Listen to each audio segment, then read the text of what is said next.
Jokowi JK tak punya waktu melayani kegaduhan politik yang dilancarkan kubu Prabowo. Sederet persoalan bangsa menanti, mulai dari penegakan hukum, pengelolaan sumber daya alam hingga mengoptimalkan kinerja pemerintah dalam menyejahterakan rakyat.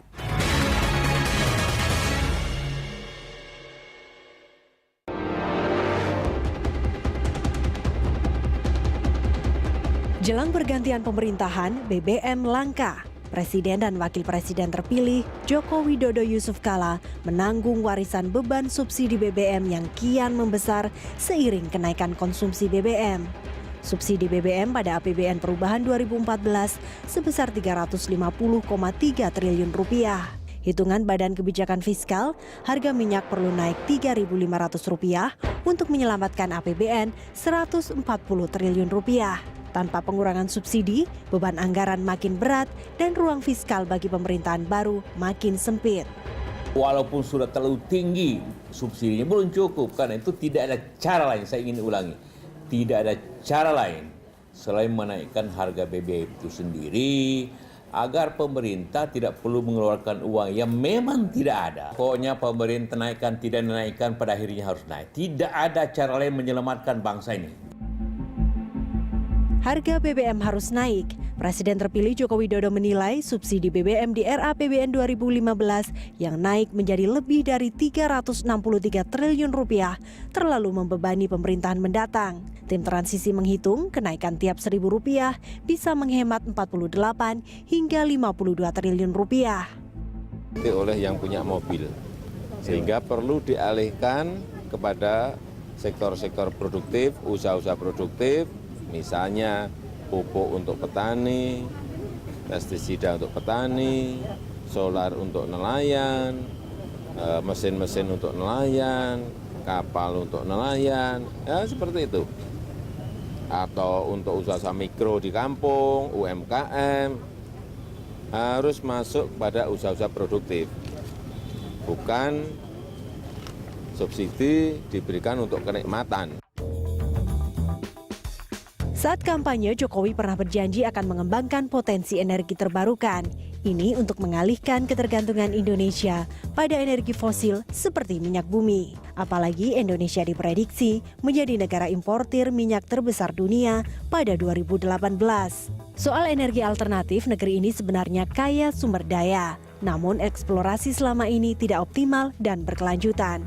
Perkumpulan untuk Pembaharuan Hukum Berbasis Masyarakat dan Ekologis atau HUMA memetakan 3 persoalan mendasar pemanfaatan sumber daya alam. Jadi ada ketimpangan agraria yang sangat luar biasa.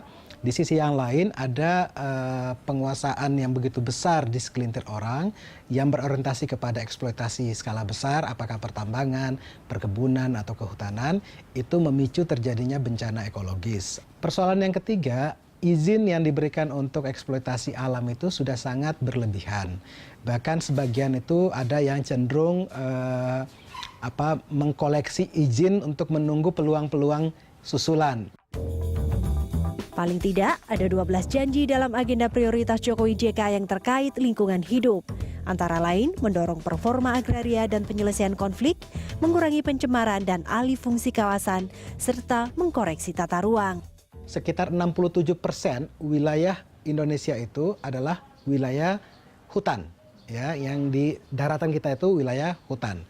Nah, wilayah hutan ini berbatasan langsung dengan 33.000 desa, ya, yang ada di dan sekitar kawasan hutan. Otomatis setiap izin-izin yang diberikan di kawasan-kawasan hutan itu akan bersentuhan dengan 33.000 desa tadi. Jadi konfliknya itu semakin hari semakin naik. HUMA juga mendorong Jokowi merevisi gagasan MP3EI yang lahir pada masa pemerintahan SBY. Master Plan Percepatan Perluasan Pembangunan Ekonomi Indonesia dianggap mengobral sumber daya Indonesia. Karena MP3EI itu betul-betul seperti karpet merah bagi eksploitasi yang lebih banyak, eksploitasi yang lebih besar. Infrastruktur yang mau dibangun dalam konteks MP3EI itu bukan infrastruktur yang real dibutuhkan oleh rakyat, tapi real yang dibutuhkan oleh eksploitasi sumber daya alam, misalnya dengan beberapa 6 koridor ekonomi tadi. Janji Jokowi JK untuk meningkatkan kualitas manusia Indonesia tak hanya dikejar melalui pertumbuhan ekonomi, tapi juga lewat strategi yang terintegrasi dengan Kementerian Sosial.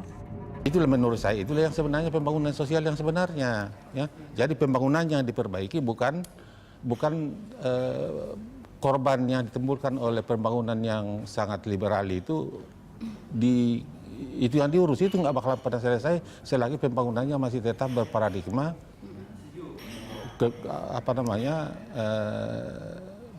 berorientasi pasar, ya, mengejar keuntungan, mengejar pertumbuhan, ya.